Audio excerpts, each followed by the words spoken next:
Okay, folks, how you doing? I'll crack on with the next session.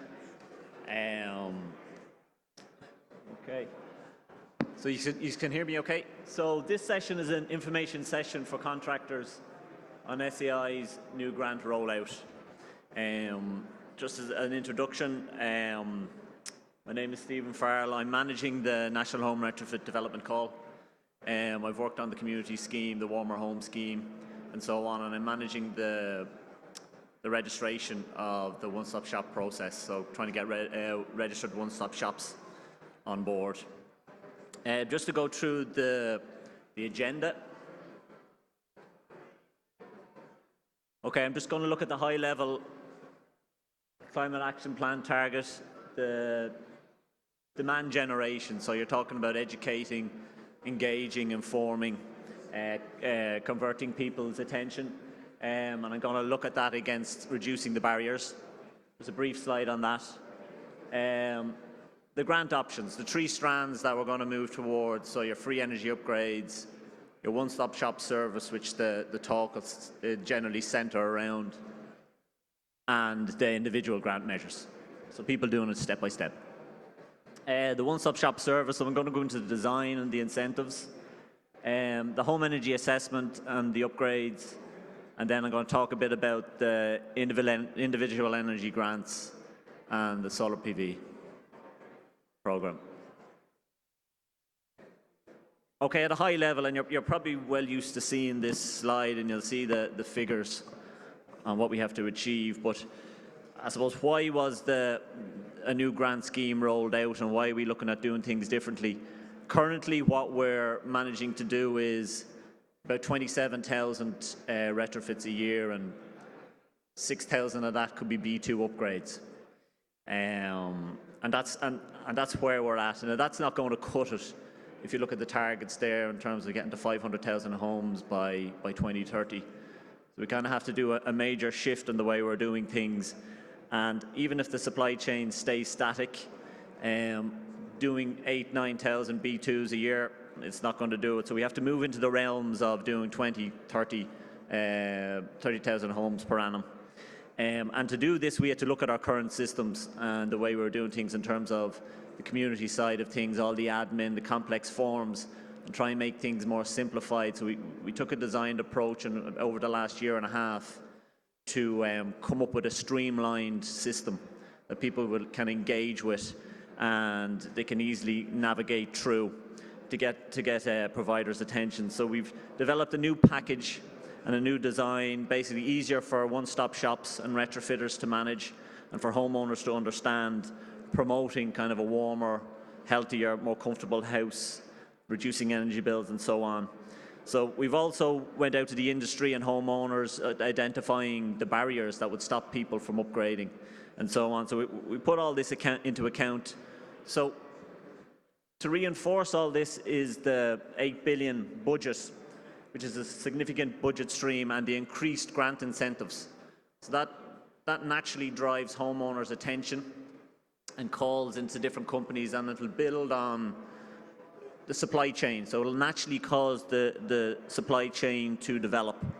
And with that, the supply chain will see the commitment from government for 8 billion over the next decade. So there's 267 billion this year, working up to 1 billion per annum in the middle of the century, in the middle of the decade, up to 2 billion per annum at the end of the year. So there's huge commitment and confidence there in the market that there's going to be a continuous flow of work in place. And then with the high grant amount on offer, say namely the heat pump grant, it's going to move heating firms to think about installing heat pumps. So at the minute we've about 500 registered heat pump installers, but there's about 5,000 fossil fuel plumbers in the country. So that whole approach and the whole mechanism there with the higher grant amount, it'll start getting firms to think about installing heat pumps. So you're growing that side of the supply chain. It'll have a multiplier effect in terms of developing products and services. I suppose retrofit isn't solely in large cities and towns. It's applying economic development throughout the country, in remote towns and villages. So it's a huge, I suppose it's a huge initiative. Our process have been streamlined, And I suppose now we're just trying to promote it. I suppose we're getting a lot of I suppose, demand from homeowners, and that we're seeing it today that it's driving the whole supply chain, and people are eager to get involved and find out what the program is about. So I suppose what informed our design basically is, if you see the scales at the top, we have a circular ball there, and that's the homeowner, enthusiastic homeowner trying to get involved in the scheme. But as it stands currently, there's a lot of complex forms, lack of knowledge and upfront costs that are stopping them doing it. And with our educating and engaging with the homeowners, we're trying to tip that up. We're trying to remove those complex forms down to ultimately complete retrofits. And that's all supported by the increased grant amounts and so on. So that really informed our design and our approach for the scheme. In terms of simplifying everything and how we're doing things, everyone's aware of all the schemes and the acronyms linked to each of the schemes. In terms of the Warmer Home Scheme, the WHS, the BEC, the CEG. We tried to design the website so it's homeowners can understand it's intuitive. Okay, so we're walking down 3 strands. So the free energy upgrade strand is the warmer homes. So we're trying to move away from these scheme names. So the free energy upgrade strand, the one-stop shop service where you come at a project once and you'll get to a B2 with 100 uplift. And then if you want to do it step by step, we have the individual grant measures. So we're continuously trying to simplify the whole process for the homeowners. So in terms of the one-stop shop and the service that we're trying to deliver, okay, the scheme is designed for single units to bring them up to a B2, so it's private homeowners and approved housing bodies. Okay, the design is based on the one-stop shop panel, which will be registered and regulated. So we're currently working through this. We're putting a big onus on identifying robust and professional retrofitters who have kind of robust processes and procedures in place, and they have the financial stability to, I suppose, administer grants for homeowners in the order of 30K. So we're putting a lot of time and attention to getting the right people on the panel and that have the right attributes in place. It's registered. We want to protect the people on the panel, and we also want to work with the people who don't have the necessary requirements to hit the one-stop shop threshold at the minute. We want to guide people in terms of they know the requirements to become a one-stop shop. They can develop them in their business, and they can go into schemes like the Better Energy Community Scheme and grow and develop and find out what it's about. They can also come in under our one-stop shops and learn what it's all about. But the main thing is they know what the requirements are to be a one-stop shop, and they can grow and develop their services based on that. Just to call it out, at the minute we have 2 registered one-stop shops. As of now, we have another one-stop shop who's on the borderline of being registered. We're just working through a few contract issues. The 2 registered one-stop shops are our core retrofit and SSE electricity. And then we have another 3 one-stop shops. I'd say that will be registered over the next 2 weeks. So we're hoping to have 5 or 6 one-stop shops in place now in about 2 weeks' time. So I suppose it'll give a sense of, we'll be able to publish a list and people will be able to reach out and contact these one-stop shops. But at the minute, the 2 registered one-stop shops that we have, it's not fair to have them up on a list and you have 500, 600, 700 calls coming into them a day. So we're trying to protect them in that respect. But that's really where we're at. So if you just bear with us in terms of the whole registration process, it's a priority. But we just need to get the right people employed and registered. Another big focus is the one-stop shop is the quality management system. So we want people to be managing 30K upgrades for a homeowner. So basically we also want them to give us assurance that they have the proper processes in place for their resources, their works management, continual improvement, auditing, all the whole gambit from the start to the end. So we're looking for third-party certification on quality management systems. So it's a way, if we're doing 30, 40K homes a year and these one-stop shops are taking in a large percentage of this work, we want to know that they have a good focus on high quality upgrades, so they're managing it, and we're only dipping in, doing audits and so on. So they're taking on that role. And good quality service will drive more and more confidence in the market and get more and more people to upgrade and buy into it. Multi-annual funding, so we're moving away from this whole, you get a contract in April and you have to have it done by the end of October, the middle of October. Okay, cuts down your delivery time frame and opportunity to make money. So basically is operational for 5-6 months of the year. So it's multi-annual now. It's a commitment from the National Development Plan for 8 billion to have this continuous spend coming through. It's all approved. So basically it's continuous work 12 months of the year. Okay. So that was a big fundamental change that we had to move to drive the market, give you confidence and taking more workers on, and means that you're busy 12 months of the year as opposed to this stop-start process. And it's something that the industry were really gearing for over the past 3 or 4 years, asking for over the past 3 or 4 years. The offer is based on an individual home. So instead of applying and getting a grant of 200, 300K and us retaining largest amounts of that 200 or 300K until we get adequate governance checks and inspection results, which can be a large amount of money at a time where cash flow is key. We're basically administering the grants, B2 grants, on a home-by-home basis. So it'll allow the money to flow much better, which will be key to be sustaining your business and keeping the cash flow moving so you can develop and grow, as opposed to you waiting on 80, 90K and so on. It's a two-step process, so if any of you have looked at the information online, the home energy assessment side is basically an information package for a homeowner where they get a comprehensive report. There's a grant of 350 for the home energy assessment. I'll go through that in detail now in 1 or 2 more slides. And then the second part of it is the home energy upgrade. Okay, so the two of them are ran through our portal, which are streamlined to remove any, I suppose, complexity. It's all based on MPRNs, kind of minimal interactions. So it'll give you instant grants for those two, the assessment and the upgrade. In terms of the requirements, obviously, if the home is a B3 or worse, it can come onto the scheme as long as at the end of the works you hit a B2 and the kilowatt hour uplift is 100 kilowatt hours per metre squared per year. Okay, they're the criteria, and on top of that, it's the year of build has to be pre-2011. Yeah, pre-2011. So in terms of the incentives, there's fixed measures, the fixed grant per measure, including for the home energy assessment. So it's commoditized. So there's none of this submitting an application for SEAI to review and us reviewing your submitted costs based on market rates and us going back with a 2 to 3K reduction on your contract.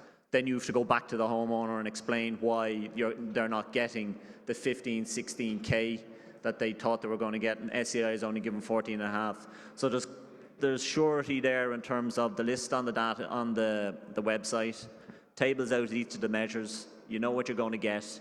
You can go to the homeowner with confidence and you say, okay, this is your amount, this is the amount you're getting off your bill because this is what SEAI is going to administer in terms of the grant. We've bonuses to incentivize certain actions. So if you're familiar with it, we have a 2,000 one-stop shop launch bonus. Okay, our system is agile. We can bring in more bonuses for certain areas and criteria we want to promote. So if it's a case we want to focus on oil boilers in a particular part of the country, over a period of time we can bring in different supports and add it into that grant table. And also we'll take a watching brief in terms of the grants and the way they are in terms of what way everything's going. And then after the year we might be looking at certain grant amounts. Do they need to come up or do they need to come down? So the system is agile, but we've built in certain incentives that we can turn on and off based on the market and demand in certain areas, where certain areas we're not getting the uptake.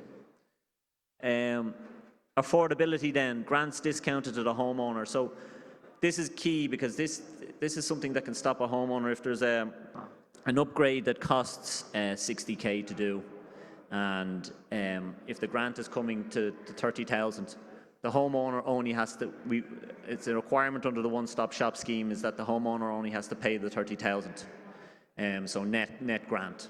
They don't have to go and find the 60K and then wait for the whole process to go through end to end, and then we administer back the 30K grant, because that's what stops people following through with the upgrade. So under the one-stop shop contract, the one-stop shop will go out, they'll tell the homeowner the upgrade is 60K. They'll look at the grant table on the website, they'll see what measures are being installed, they'll see that comes to 30K. So the homeowner will then need to be advised, well, you just need to pay net of the grant, so that's the 30K.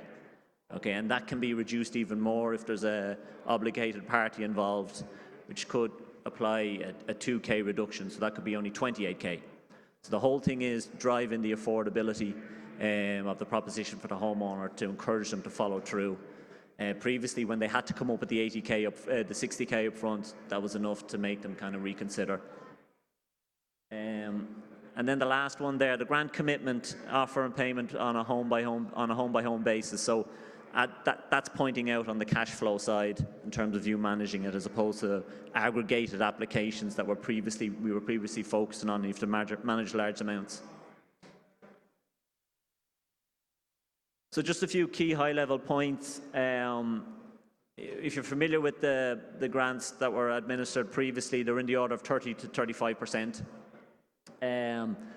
Where the grants are sitting now, it's roughly 46 to 51%, and they can vary slightly by home type. So if it's an extremely large house, rural house, your grant may be slightly smaller, whereas if it's a smaller house, you could be seeing more towards 51. So that's, and we've incentivized particular measures to drive, I suppose, actions in terms of renewable technologies and so on.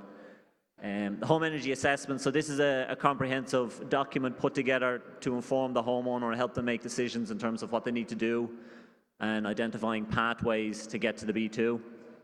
Streamlined delivery, so we're making the process easier for the homeowner. So the registered one-stop shops who are coming on board, the contract will purely be between the one-stop shop and the homeowner, and no other entity will be a part of the contractor. So the one-stop shop will have to go to the solar PV installer, the external wall insulation installer. They'll have to design what's required for the house, but ultimately the one-stop shop is responsible.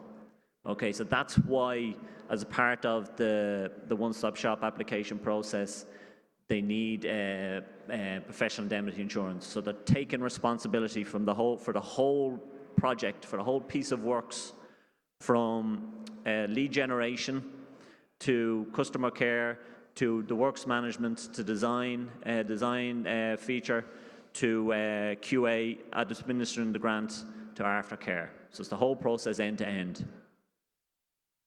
And to support the supply chain delivery. So the rationale, so it's the 8 billion, the commitment from government over the next decade on a year-by-year basis, the continuous support, and the demand that's currently there from homeowners driving the supply chain, driving these trades, and people to skill up, moving from oil boiler and fossil fuel boiler installations, moving across to heat pump technologies.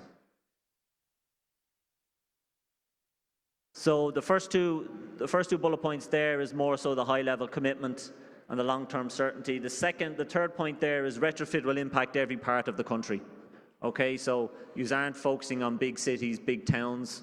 Okay, where you're based, where you've set up your base, there's a reach of X amount of homes in a 50-kilometre radius that you can benefit and tap into. So people aren't commuting distance. So it's an opportunity for the country to develop economically through the retrofitting, and it's not just focused on key areas. There's considerable interest from the wider construction sector. So a lot of the applications that are coming in now, we're seeing building companies coming through. So obviously they're trying to diversify, which is great, because we're seeing a growth in the supply chain, and we're not just seeing the same service providers coming through. So this is what we want. We want people who are purely focused on new builds to kind of see this as an attractive, streamlined approach where all the complexity is removed, and they're coming into the market, because the more and more one-stop shops we get registered, the better. And it's not a registration process that ends in the next 2 to 3 months. The registration will go on over the next number of years. So it's what I say to people: if they don't meet the criteria now to become a registered one-stop shop, if they work on it over the next year or two, they know what's required and they can apply to become a registered one-stop shop then. So that's key that people understand that. And then SEAI have links to the training boards who are working on contractors to develop the supply chain. So that's important, and I keep going back to the whole point where 5,000 of our plumbers are purely focused on fossil fuel boilers. So they need to be trained up and moved across to heat pump technology. And I think the 10.5K heat pump grant will do that, because the demand will ultimately bring about where the work is and then the skills needed to meet that demand.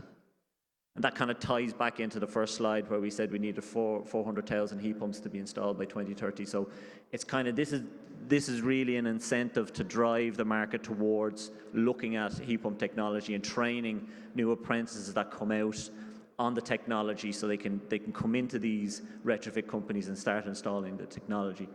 And even, I suppose, from a wider government level, and I know now it's hard, any one-stop shop or any retrofit I'm talking to, they're all on about supply chain issues, and that's not something that's going to be resolved overnight. That's going to take time, and things like commitment from the government and these increased grant incentives, that'll drive the supply chain into the market and build confidence.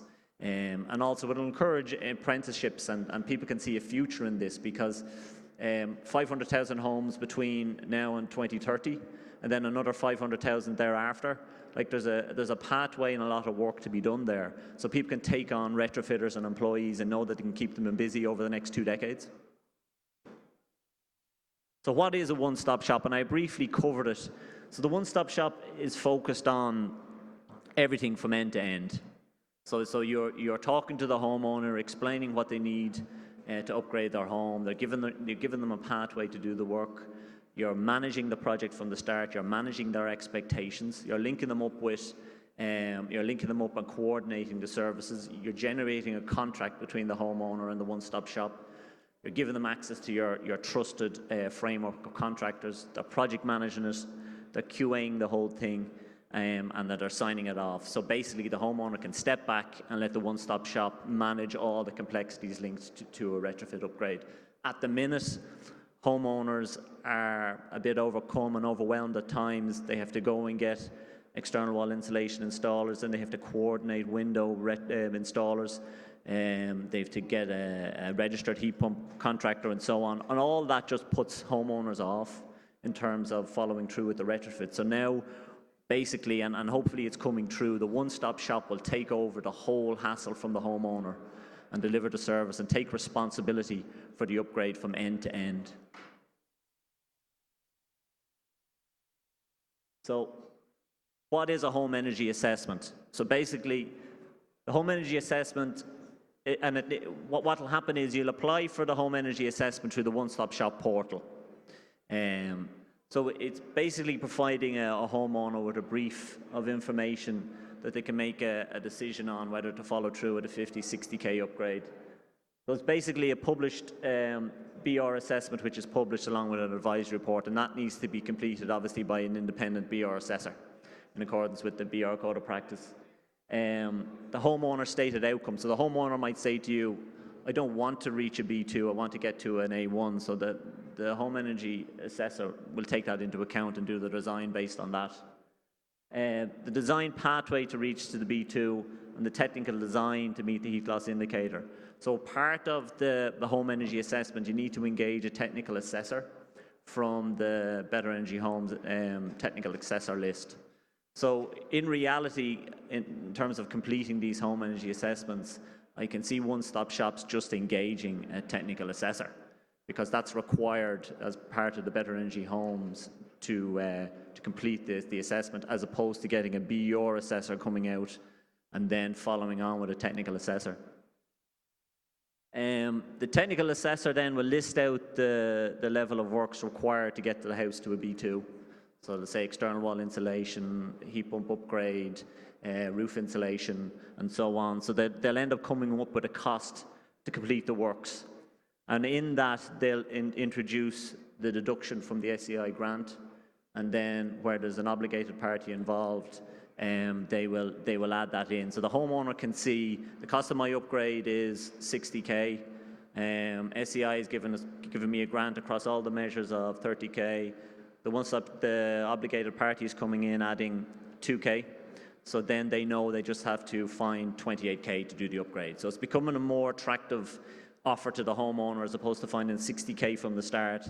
They just need to find the 28k. We're eager to, and we must collect the annual energy uses within the property to gauge how much they're using before the upgrade happens. And then we'll be going back sampling to see the improvement. So we'll be able to report on the energy savings house by house to Europe and so on, just to gauge how we're progressing. And then the 350 grant payment then happens when the report is issued to the homeowner by the one-stop shop. So basically, if a home energy assessment comes to €500-600, the grant is 350, so the homeowner will only have to pay 150 or €200. So it's always the net of the amount. Okay, the one-stop shop grant table, and generally when we start seeing money, people's attention gets even stronger. So this is based for private homeowners. It's up on the website. It's been designed for homeowners to understand. And that's the basis. So a homeowner will look at this on our website. They'll see the list of measures down the left-hand side and the 4 home types up the top. It's for private homes. If you're linked to approved housing body, there's a separate table on the website for that that'll have slightly different values on it. But just working from the top, the air-to-water heat pump is 6,500, and then we have a grant for the central heating system, which is £2,000. Okay, as you know, probably more than myself, when you go into a house, a lot of the times you have to change the radiators and look at the distribution system. So that's what that £2,000 is there for. And in some cases now, you might only have to replace 2 or 3 radiators in the house, and the cost mightn't come to 2k. So in those instances, you will just invoice the cost. So it could come to 1,200. You'll get the 1,200 back. Okay, you'll never get if the expenditure exceeds the grant amount, you'll never get obviously the 2,000. So that's basically a 100% grant on that side of things. Then if you go down to the bottom here, which is a launch bonus of 2k. So for a heat pump alone in a property, you can get a grant of 10.5k. Okay, so that's immediately addressing that whole equation of a homeowner going for a fossil fuel boiler or looking for a heat pump option. So that difference is 4.5k. It comes into their rationale in terms of, okay, this can be done here. Plus as well, you're selling it in terms of the efficiency, the energy security, the renewable effect, and as well the percentage. So the operating percentage for a heat pump would be in the order of 300% as opposed to a standard boiler, which could be 80-90%. So you're immediately kind of drawing them in and attention. So that's a 10.5k grant for the heat pump. And for the heat pump and the launch bonus, that's only applicable now as it stands for applications registered on the system in 2022. So we'll decide where to go. That 2k bonus isn't there permanently. As I said, we'll turn on and off different incentives and bonuses. Then moving on to the ceiling insulation and rafter insulation, you'll only get one of those roof insulations, and it's based on the largest area installed. So effectively, if the house has a percentage of cold roof and a percentage of slope ceiling, so the grant will be based on the largest area installed. And the rafter insulation there, it includes flat roof. So if you come across a detached house that has a full flat roof, which is very rare, but you'll be entitled to a 3k grant. Then moving on to the wall insulation, same again. There's 3 types of wall insulation with incremental grants there based on the roof types. The grant will be based on the largest metre squared installed. We're trying to keep the rules simple and easy to understand. The only way, and you can only get 1 grant for the wall insulation. The only way we'll allow an additional wall insulation grant as such is where a homeowner has received cavity wall insulation previously under the Better Energy Home Scheme, and they're unable to hit the HLI requirement, and they need to install dry lining or external wall insulation to meet that. So it's HLI driven. So they'll be able to get an external wall insulation grant there. So the windows are there based on the different house types. In terms of the windows, just to give you an example, if you come across a property where the front elevation has triple glazed windows, and a lot of homeowners might gradually upgrade their home and they might change the front elevation, say, to triple glaze, and they haven't done anything on the two sides and on the back. You're allowed, obviously we don't want you to touch the front because it's already up to the standard, but you're allowed go in and change the two on the gable ends and on the back and claim the grant there, say for a detached of £4,000. So on the basis that you're leaving that house and each of the windows are up to that 1.4 U value.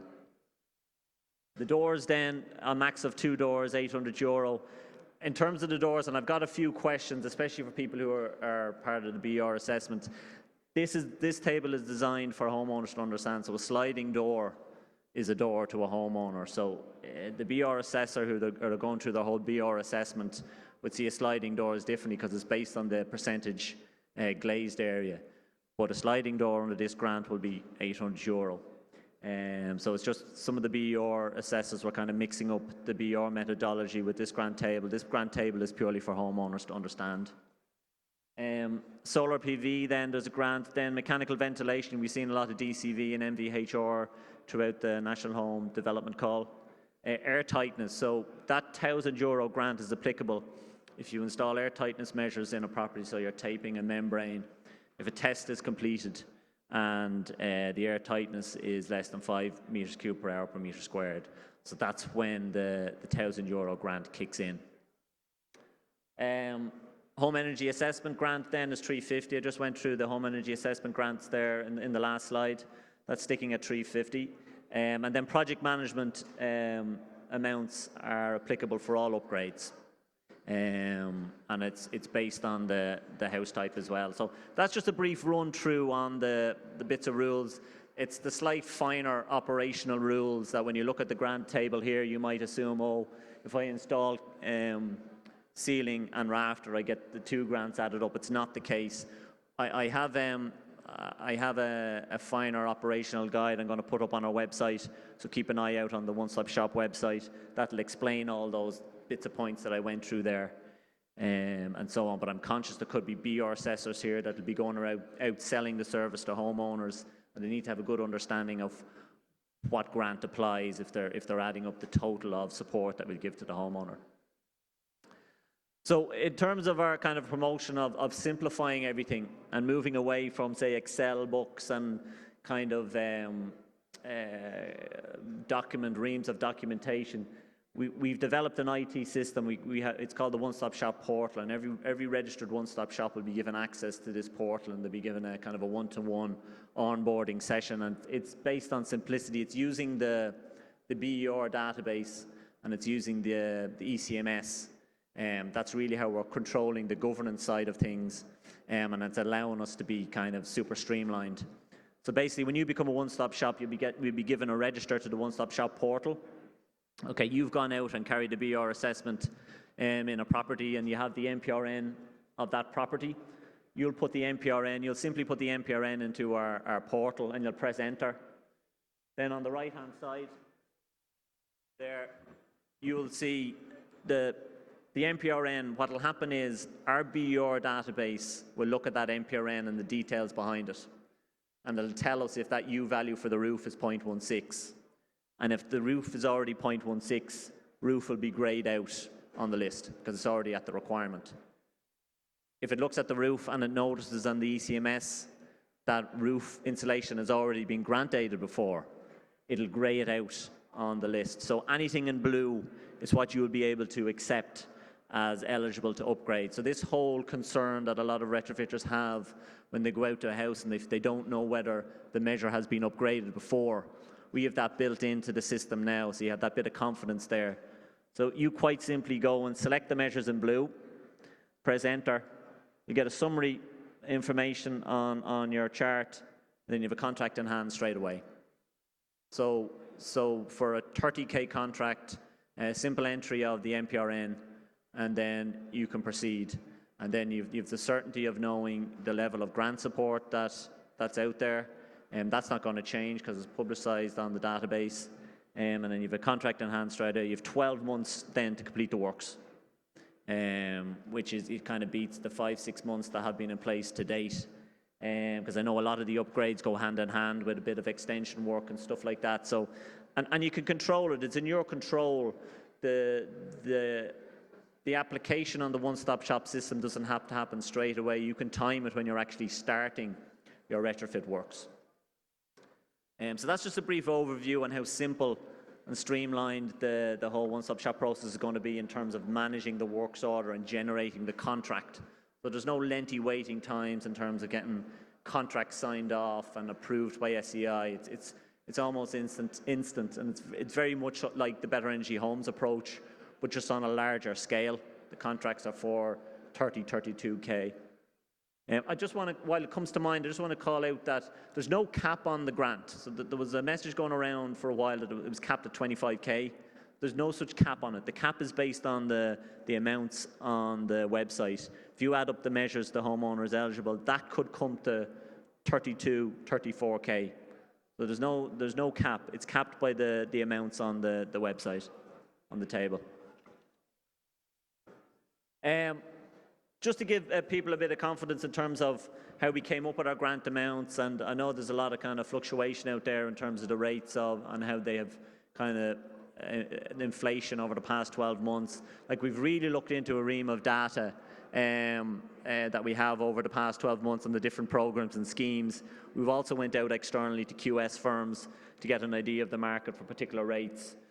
So that generated a cost assessment in the market. So just to give you an idea how we came up with those tabled amounts.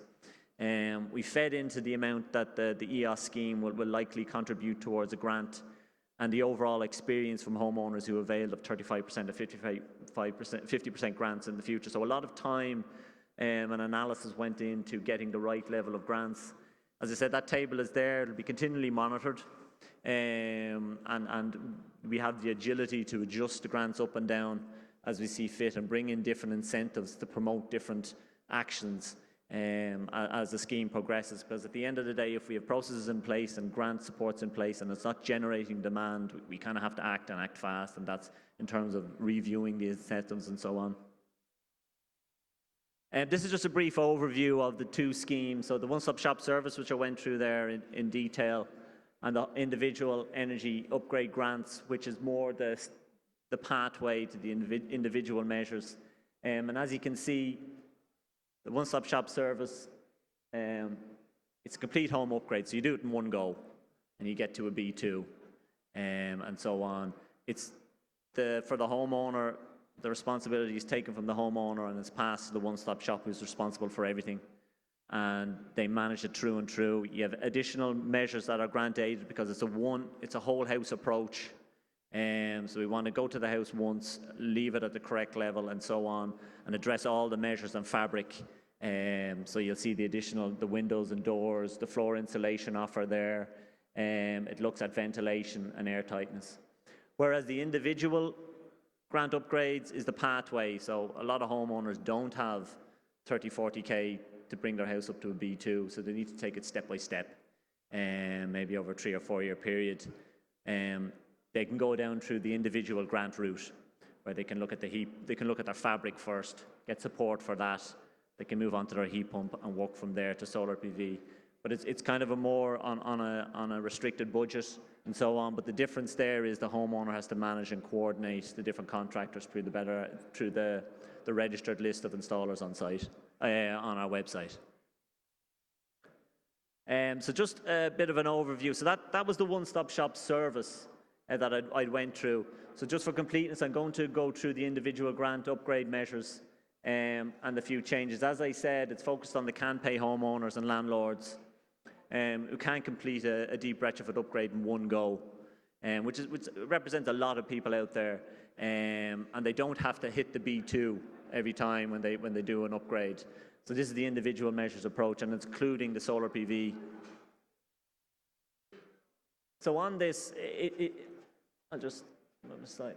So there's increased grants amounts in line with what has been increased on the one-stop shop. So there's a There's a momentum to try and streamline and align all our grant amounts across the entire program. So if the heat pump is 6.5K in the one-stop shop program, it's 6.5K on the individual grant program. If the wall insulation is 4,000 on the one-stop shop, it's the same on the individual grant upgrade. So it's just aligning for homeowners' understanding.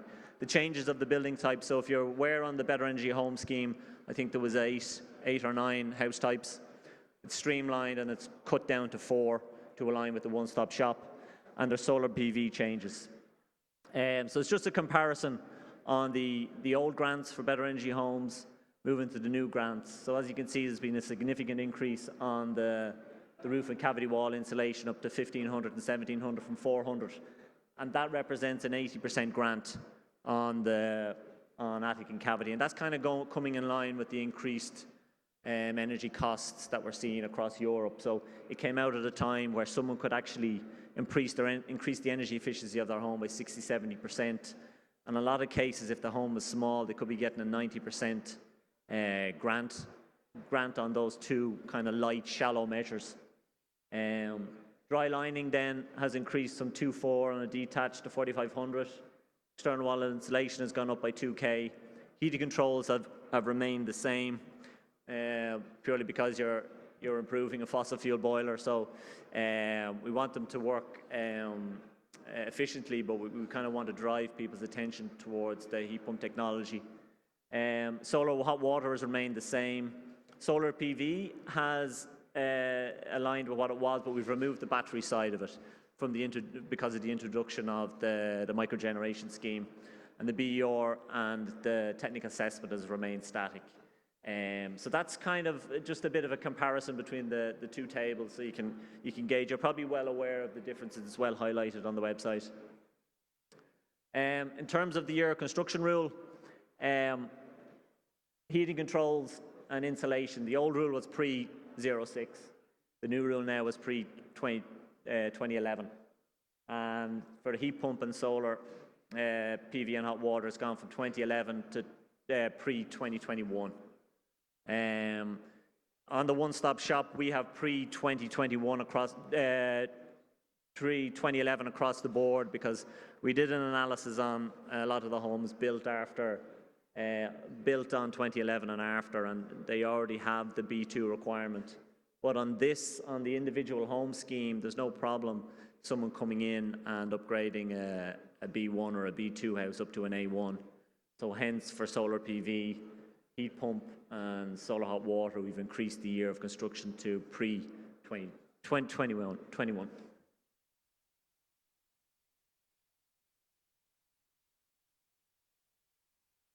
Simple overview here of the old archetypes. We've remained the mid-terrace. We broke the apartments down into one. So it was 3, we've simplified it to 1. The detached is the same, and so on. So that aligns with the one-stop shop. Then the solar PV changes. The introduction of the microgeneration support scheme was announced on 20th of December. It allows payment to microgenerators for exported electricity for the first time, and that's based on the Clean Export Guarantee. It's available to new and existing microgenerators. It includes the eligibility criteria, removing one of the measures and changes in the grant amounts. And SEAI system is live since the 16th of February and is accepting applications under the new terms, which I'll go through on the next slide. And as always, it'll increase the upgrade of home energy upgrades in line with the Climate Action Plan targets.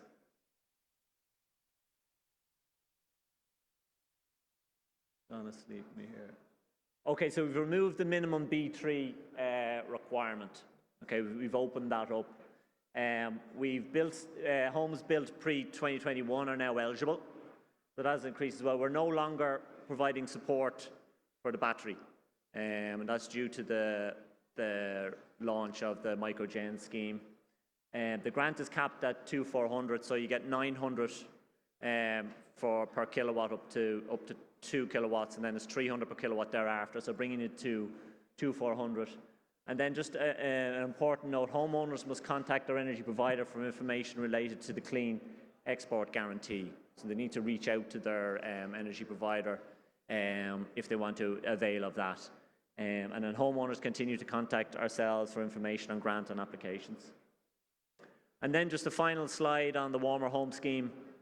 We're aware of the current waiting list and the demand for the warmer homes. We're working hard to increase the output from, I think it's 140 something a month up to 400 per month. We're targeting kind of worse off homes, so we're focusing in on pre-1993 homes, focusing in on EFs and Gs.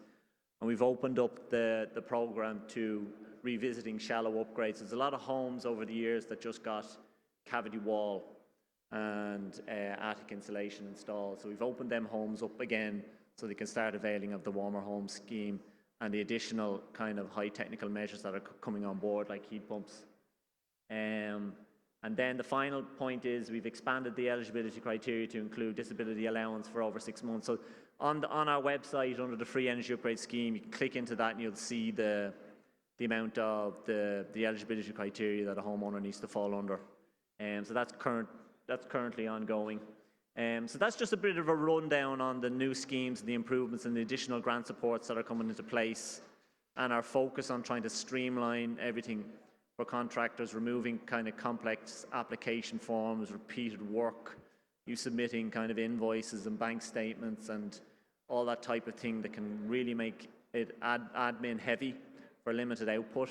So we're kind of moving to a place where on the one-stop shop service where you still need to do that and record it on site. But basically our robust process of getting you registered, we've confidence that you're kind of doing it to the required standards, and we'll look for an independent audit every year, but we won't be asking you to upload 50 documents per application for grants. So we're trying to move away from that and streamline the whole process.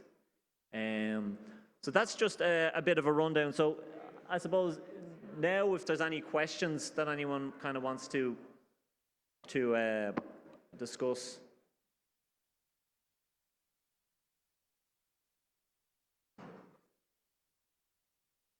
Planning issues? No, there doesn't seem to be in terms of external wall insulation.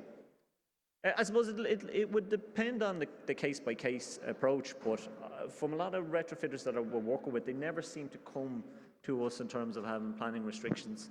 I suppose it'll all depend on the location, you know what I mean? And I suppose in that situation, they just need to contact the relevant local authority to get guidance on it.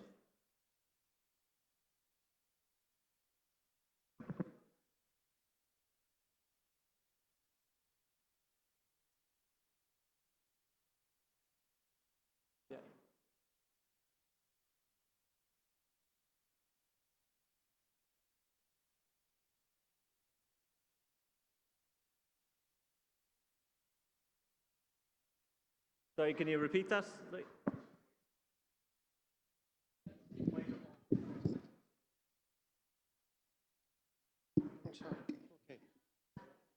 When we're installing PV on a house, and say there's already storage heaters in the house and other forms of heating.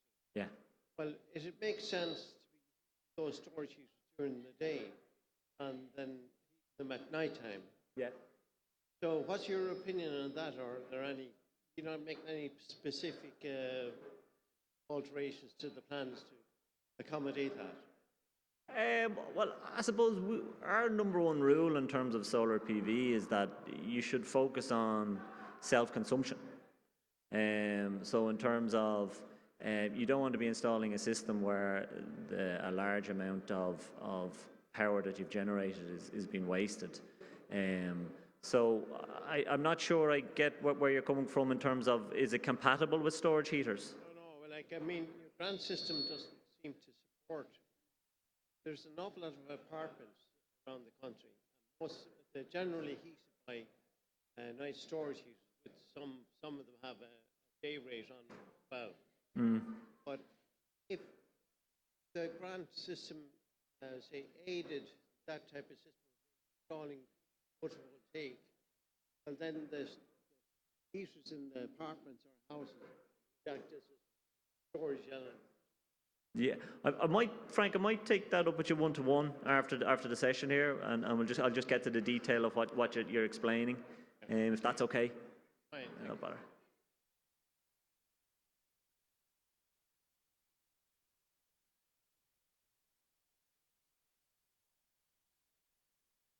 Just a question in relation Yeah. to the one-stop shop. Like this, why are windows and certain elements removed? So if somebody wanted to take on that themselves as their own project manager, they can't really avail of the grant for putting in new windows. While it seems to be it's taken away from somebody that's well able to manage that part of their project, and they have to, or they're being forced to go to the one-stop shop model. Are you say from the perspective of a window contractor? No, not from the perspective from a you could say like from a self-builder or somebody that would want to do that site. Because the whole one-stop shop concept is about simplifying everything for the homeowner. Like we've kind of done research across, and it's the complexity of an upgrade that can turn people off and following through.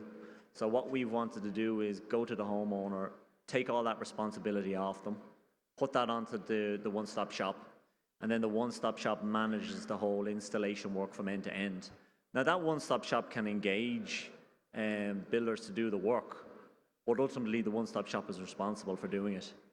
So we're not taking it away from individual builders. What we're trying to do is we're trying to link homeowners up with retrofit experts, one-stop shops that will upgrade, manage the upgrade from end to end. As opposed to the homeowner having to go and find each of the individual specialist contractors. Because we find that kind of deters them from following through with the upgrade. So we were just pushing that onto the one-stop shop. So part of the one-stop shop remit is to offer a framework of contractors to do all those aspects of the upgrade.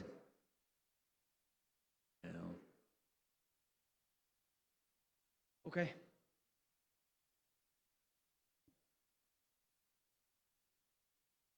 Stephen, is there any entrance point limit other than the B2?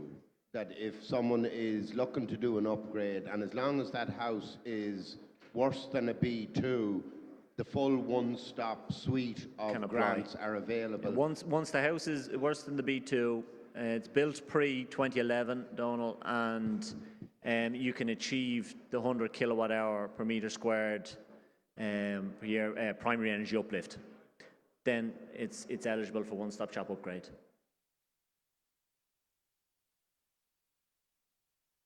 Going back to the question from the second last gentleman there, like he was saying that the individual home grant does not include a grant for windows. Oh yeah. But why is that? It's included in the one-stop shop. That's probably where you were getting at. I probably picked you up wrong. Basically, the individual grants are focused on the primary fabric measures. Like from SR54, the heat loss saved from replacing your windows is about 10%. For your walls and your roof, it's 30% each. So we're prioritizing the energy upgrade measures based on the more impactful measures that you can install. So we're focusing on the wall insulation, which is 30% heat loss savings, the roof insulation, which is 30% as well, and obviously your heating measures to move people from carbon-intensive technologies to renewable technologies. So if we had grants on the individual measure upgrades, we'd be significantly grant aiding money for a minimum energy saving and a really high return on investment. Okay, so it's included in the one-stop service because the homeowner is going that extra mile, paying 40, 50K to bring that house up to a B2 in the one go. So we're supporting them throughout all the measures. But would it not be possible to include the window grants, provided that you do some of the primary elements? Sorry, what was that? Would it not be possible to make it a condition that you could avail of the window grant, provided you do some of the other primary measures? Oh, the window grant is there, but it's purely part of what you've explained there is the one-stop shop service. So you've explained where the homeowner wants to upgrade the windows and install, say, wall insulation, roof insulation, and possibly a heating system. So automatically you're ticking the criteria for the one-stop shop. Yeah, but the individual can still do the external wall insulation and the attic insulation and that without the one-stop shop. Yeah? Yeah, you Just could do grant for that, the yeah. external and the attic without the one-stop shop, yeah. But would it not be possible then to allow the homeowner to achieve or to avail of the window grant once he's doing if he's doing the external wall insulation and the attic insulation? I understand you link them up. Without having to go through the one-stop shop. Yeah, but if that was the case, we'd have to introduce windows and doors into the individual grant measure upgrade. And under the rules, it would have to be offered as a single measure upgrade. And that doesn't make sense in terms of the energy saving and the cost to install the measure. So that's why it's not in the individual grant upgrade table. But if the windows are like really poor, when it comes back in the assessment, would it not warrant it then? Like, I just think it'll be the one-stop shop. In theory, sounds like it's a really good idea. But I think from maybe from a consumer's perspective, especially if you're living in a regional part of Ireland, you feel like you're losing control of your own project if you're affiliated with a one-stop shop.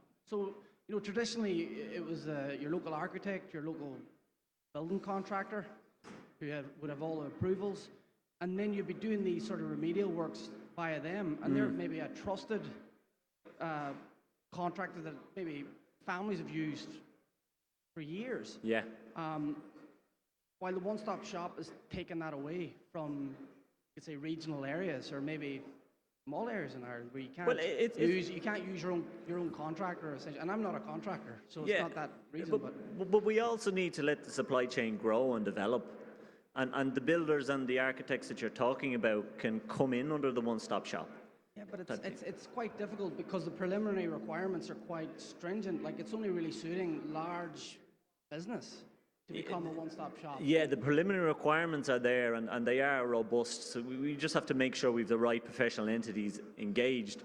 But you as a builder or a subcontractor who doesn't meet those thresholds, you can still operate, but just under the responsibility of the one-stop shop.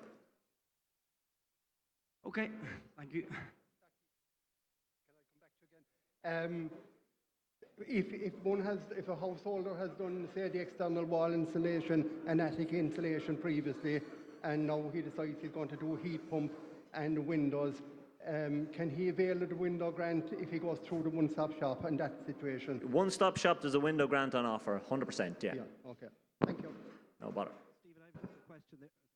We find if we had a grant scheme for windows and it was 100 million, it'd be gone in the morning.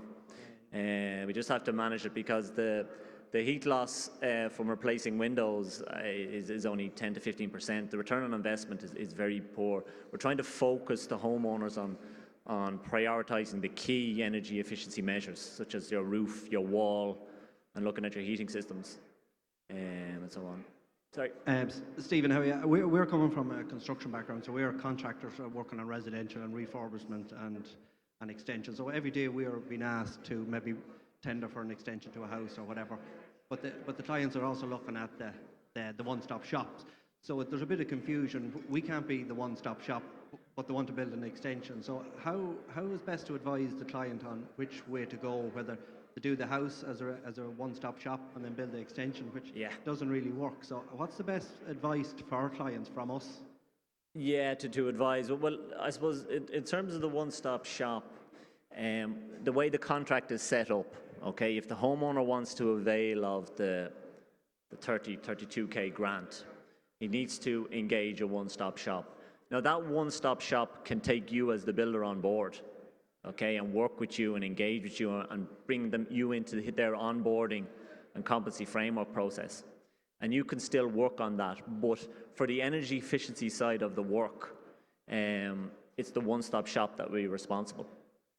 So basically what I'm saying is for you to be a part of that, say, extension work and non-energy efficiency work, you would need to come in under the one-stop shop type of thing. It is an area where I get asked. There's builders who are currently working on the market, and they feel that they can't offer the homeowner these large grant amounts for each of the energy efficiency measures, and it's frustrating. But I think it's a case for time to be given to let the one-stop shop network grow, and then there's more on offer and more one-stop shops around the country. And then it's for relationships to be built between the one-stop shops and builders around the country so they get used to different contract formats. We're only interested in the one-stop shop managing the energy efficiency side of the upgrade. If you as the builder go in there and build the walls, pour the foundations, install beams, you can do that. But if you are installing windows in that house, in the old part of the house, say, the one-stop shop has to take responsibility of the windows you're installing. So I suppose in answer, we have to develop the supply chain, have more and more one-stop shops out there, and they're getting familiar with contracts, bringing builders into the frame as well, because the current retrofit numbers out there, like we want builders like yourself and others to kind of diversify and even consider coming into the whole one-stop shop space yourselves. Yeah, pretty much so. Sorry, my question is in the same vein. Hi, how are you doing? Like, would it be possible for a one-stop shop, because like the requirement for extensions in old houses, Hand in hand. yeah. Yeah. So like, is there kind of space for, like, I understand that one-stop shops are primarily, and the grant aid is there for upgrading the existing fabric, but is there space, I suppose, for somebody to specialize in doing the one-stop shop and, you know, including the extension works as part of that? Oh yeah, they're doing it currently. Like under the development call, we did 805 upgrades last year, and I'd say the majority of them had some sort of building works linked to them.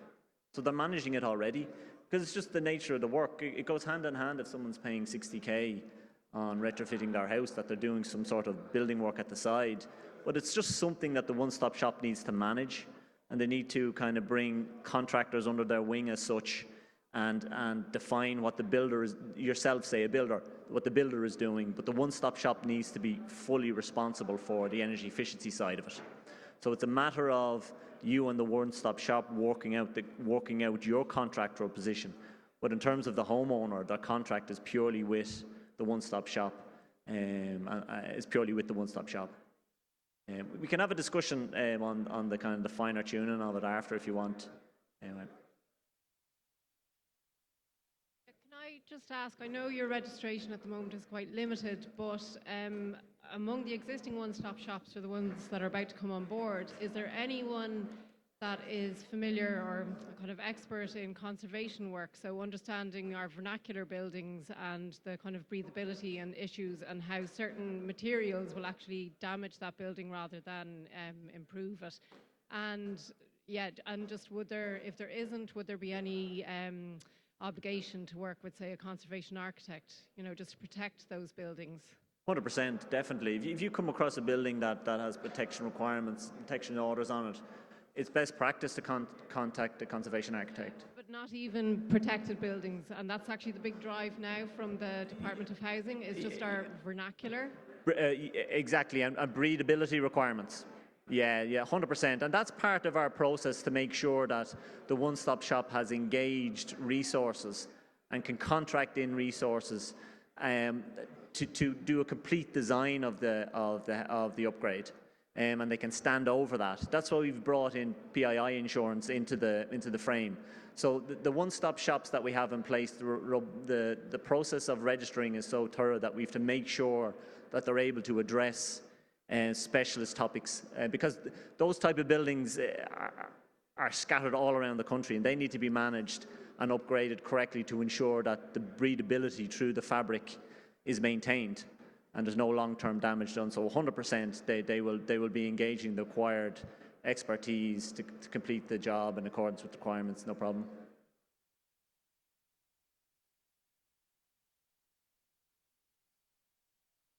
Thanks, Stephen. By the way, very good presentation. I think Cheers, we learned a lot there. I've one question. The slide you showed earlier about the MPRN entry and the greying out of the various measures. Who's who's inputting that? Is that the homeowner? Is it the contractor? No, the one-stop shop. The homeowner has a limited. The homeowner just lets the guy in to do the assessment. The one-stop shop takes that detail and uploads it to the one-stop shop portal. Okay. So there's no requirement on the homeowner to do anything bar let them into the house and pay the net grant. And the whole process starts with a homeowner making an application through the SEAI portal? Or No, that's an does excellent question. No, that's not even required. All the homeowner does is they'll go onto the SEAI website, they'll see the list, well, the soon-to-be list of registered one-stop shops, and they'll call the one-stop shop, and then the one-stop shop will start the process from beginning to end. So that's all the homeowner has to do. Okay. One final question is, if they go through that, get their one-stop shop, they have their, if that's an onerous list to get it to B2 or whatever, and they decide can't afford this, even with the amount of grant. Which is very common. Your only recourse then is they break it down into the individual grant measures. and manage that as the homeowner. Exactly, yeah. Okay. That's Thank it. you. No problem. Thankfully, not a Windows question.